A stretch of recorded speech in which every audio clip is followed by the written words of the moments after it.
வணக்கம், welcome to பவித்ராஸ் அடுப்படி. இன்னைக்கு நம்ம பார்க்க போகிறது வெஜ் பாயா. ஆட்டுக்கால் பாயா மாதிரி வெஜ் பாயா எப்படி செய்யுதுன்னு பார்க்க போகிறோம்.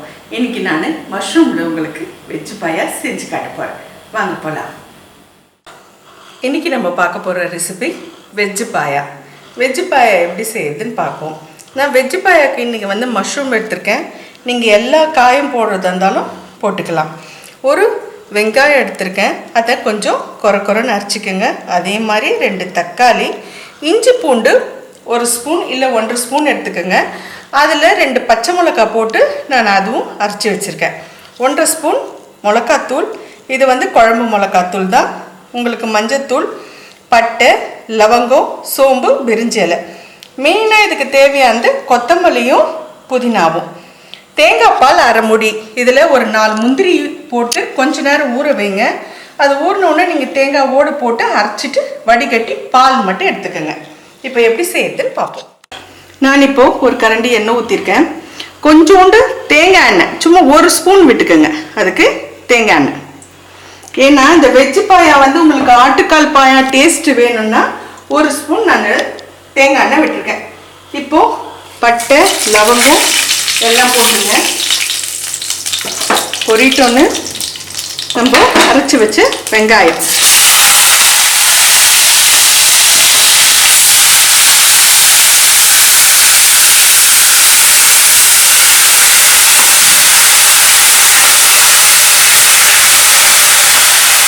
இதிலே தேவையான உப்பு போட்டுருங்க.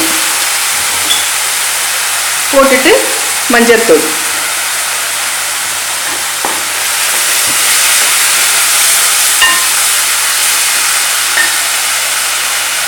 இஞ்சி பூண்டு, அந்த பச்சை மிளகாய் போட்டு அரைச்சது போட்டுடுங்க.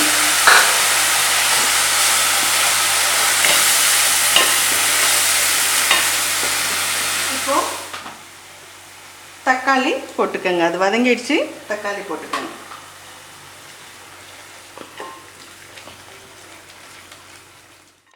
இப்போ இந்த கொத்தமல்லியும் புதினாவையும் போட்டு நல்லா இதிலே வதக்கிக்க.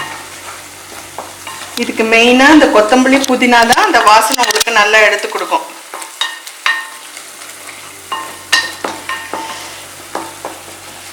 இப்போ இதிலே மஷ்ரூம் போட்டுருங்க.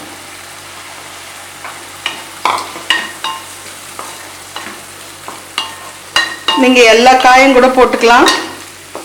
இப்போ இதில் மிளகாத்தூள் போட்டுக்கோங்க. இப்போ பாருங்கள், நல்லா வதங்கிடுச்சு. வதங்கிட்டு எண்ணெயும் நல்லா உங்களுக்கு மேலே வந்துடுச்சு. இப்போது இந்த இதுலேயே நம்ம எடுத்து வச்ச ஒரு முடி தேங்காய் பால் அதை இதில் ஊற்றிடுங்க. ஊற்றிட்டு நான் இன்னும் 1 கிளாஸ் தண்ணி ஊற்றுறேன். இது 2 விசில் விட்டு எடுத்துக்கோங்க. 2 விசில் விட்டாச்சு. பாருங்கள், உங்களுக்கு வெஜ் பாயா ரெடி.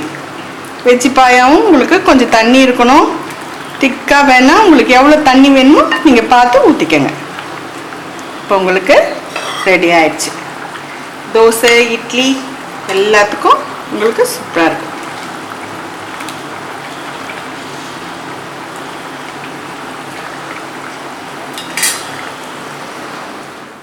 உங்களுக்கு பாயா ரெடி ஆயிடுச்சு.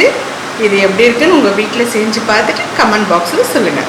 பிடிச்சிருந்தா லைக் பண்ணுங்கள், ஷேர் பண்ணுங்கள், சப்ஸ்கிரைப் பண்ணுங்கள். தேங்க்யூ.